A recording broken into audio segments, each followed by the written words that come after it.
My name is Sarah Broderson. I will be presenting over Katharine Kolcaba and her nursing theory, the comfort theory. This presentation is for Mount Mercy University for the class of Research 1. I chose this topic as I was interested in how to improve comfort for my own patients. I would also be interested in determining how to incorporate patient comfort in my future teaching and how to identify how comfort can improve a patient's care.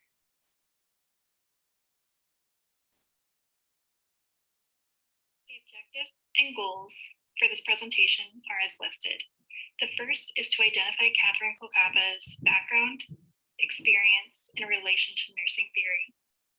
Secondly, overview of the comfort theory. Overview of the theoretical model associated with the comfort theory. Identify concepts of comfort theory, and lastly is to explain how the comfort theory is used in current practice and research today.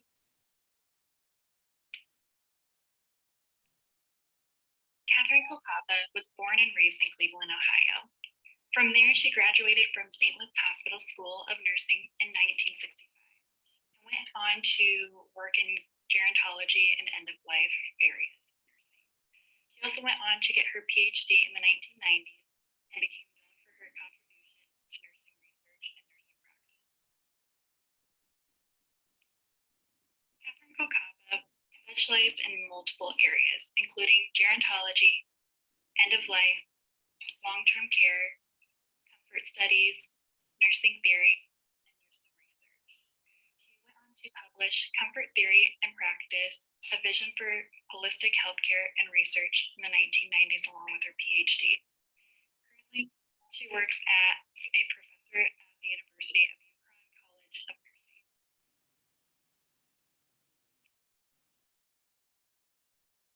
Katharine was a huge believer in holistic nursing. She saw nursing and comfort care as an art, she described it as. She believed that comfort care was a need for every human being, and nurses and healthcare providers needed to intervene and find the variables that were causing discomfort.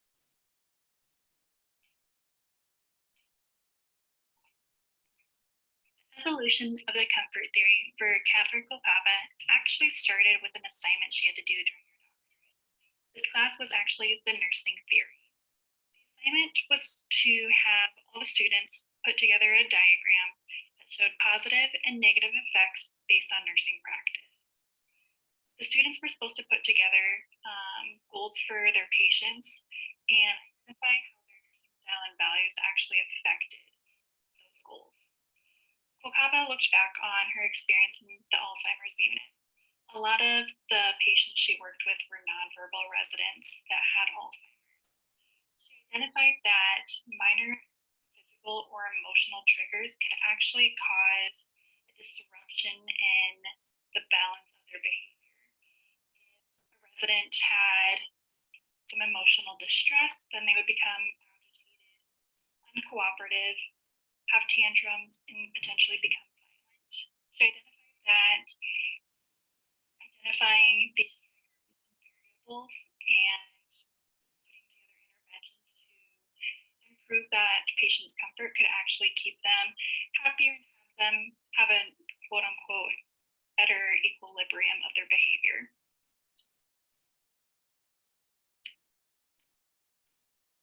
The comfort theory is seen as a middle range theory as it has specific ideas, but is also related to limited concepts and low abstraction.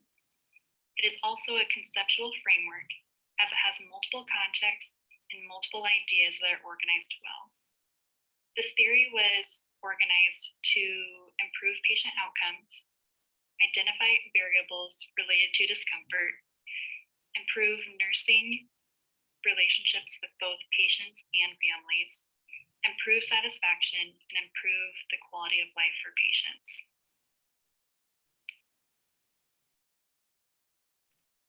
The word comfort is a broad idea. As nurses, we know we want to make our patients comfortable, and to be able to do that, we have to identify how to improve their comfort. Katharine was able to identify 3 forms of comfort. 1 is relief, 2 is ease, and 3 is transcendence. These 3 main forms of comfort will help us identify how to improve comfort for patients.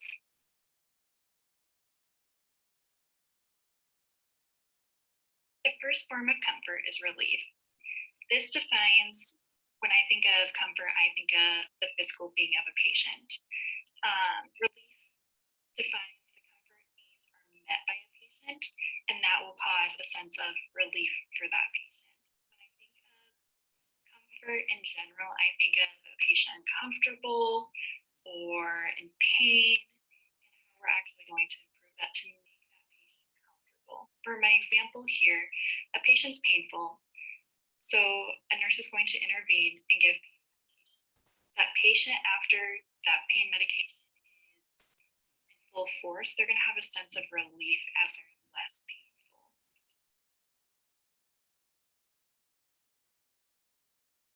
The second form of comfort identified by Katharine is ease. Ease is defined as contentment or the sense of being calm, even. My example here is a patient is very anxious. Someone has addressed this and has intervened in some way, and the patient is able to have a calming sensation or ease. The third form of comfort is transcendence. Transcendence is defined as rising above challenges or being able to recover. My example for this is a patient is able to graduate from physical therapy after some sort of injury. Transcendence is the ability to have a comfort in that they are overcoming something.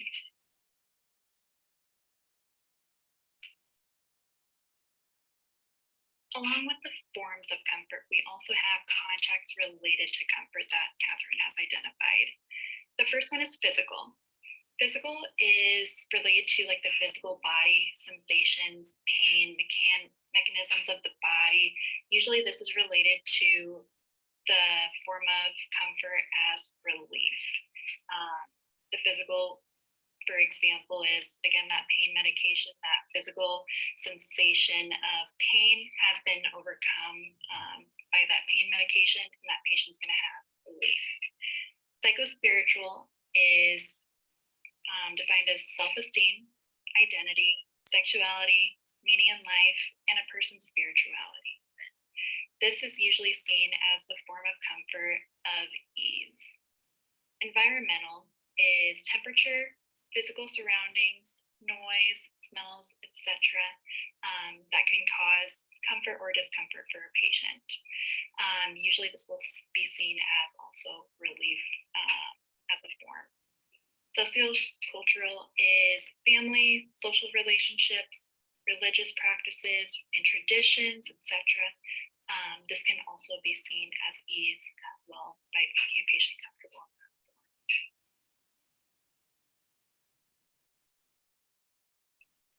The visual shown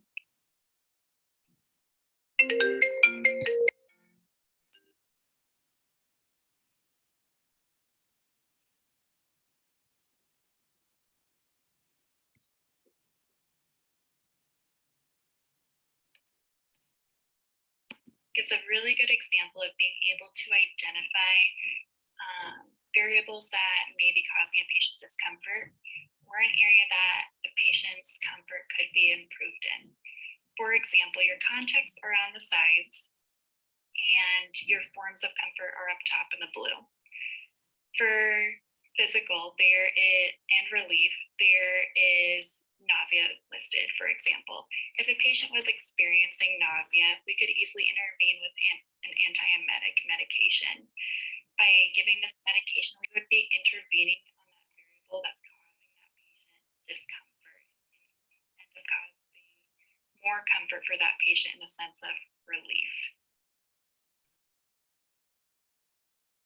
The comfort theory model shown here on the left-hand side shows that healthcare care provider identifies that there is a need of some sort for a patient or family member.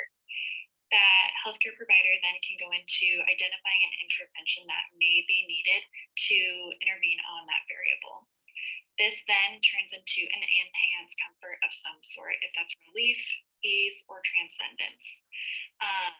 This also goes into show that when a patient has enhanced comfort, they have better health-seeking behaviors, which turns into, especially with like a hospice patient, a more peaceful death. Or if we are causing comfort in another way, they have more internal behaviors related to comfort and external behaviors. This can also help us to identify best practice and best policies to intervene on comfort. Now that we have gone over the comfort theory, who is actually influenced by this theory? Fortunately, this theory is actually related to daily practice of every single nurse and every single healthcare provider. It is used in everyday care as nurses are taught to identify problems, be that an assessment or emotional distress for a patient, and they're taught to identify interventions that can help improve or get rid of that variable that's going on that's causing that patient discomfort. Nurses strive to comfort patients, and that's honestly why we became nurses. We want to intervene and make those patients comfortable. It is also shown in our care plans as well, as we are able to identify problems, cause an intervention of some sort to improve that assessment that we may have found or some kind of discomfort that that patient is having at the moment. And then we're able to evaluate that over time as well and set goals.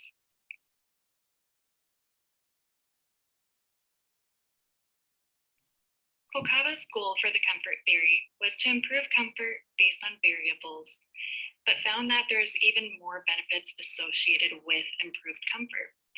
Enhanced comfort causes a connection between healthcare staff, families, and patients. This connection allows for room to improve health-seeking behaviors. With health-seeking behaviors, you can actually have improved comfort related to that as well. Improved comfort and behavior improves satisfaction scores for facilities, as well as satisfaction scores for the care that this patient may have been provided. Improved comfort can also improve patient outcomes as well.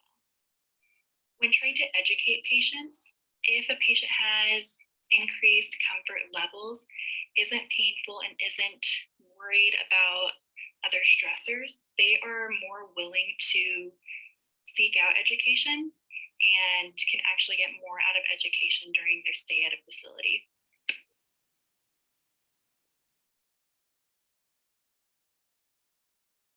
The comfort theory is actually used within multiple areas of nursing, as comfort is required within every single department. It's been used in studies in NICUs, labor and delivery, cardiac, transport, hospice, etc. Many guidelines and clinical practices have actually evolved related to the comfort theory and have been based around this theory and evidence-based practice. An example of evidence-based practice in nursing research related to the comfort theory is a study based on infants. The study was to determine to see if foot massages would actually help infants be more comfortable and have decreased pain when having their foot lanced or a blood draw from the heel. Mothers would do a 3-minute foot massage with baby oil versus no massage whatsoever to determine if the patient's pain and comfort levels would be improved during these lancings. Comfort and pain were determined by the newborn infant pain scale and newborn comfort behavioral scale. It was determined that improved pain levels actually did improve with these massages before doing lancings.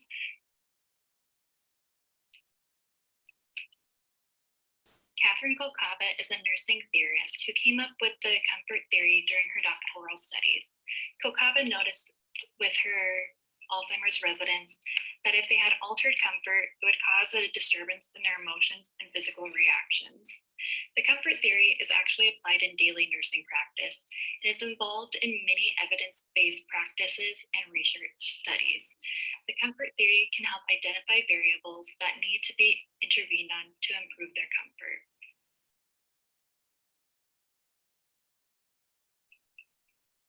The references for this presentation are as listed.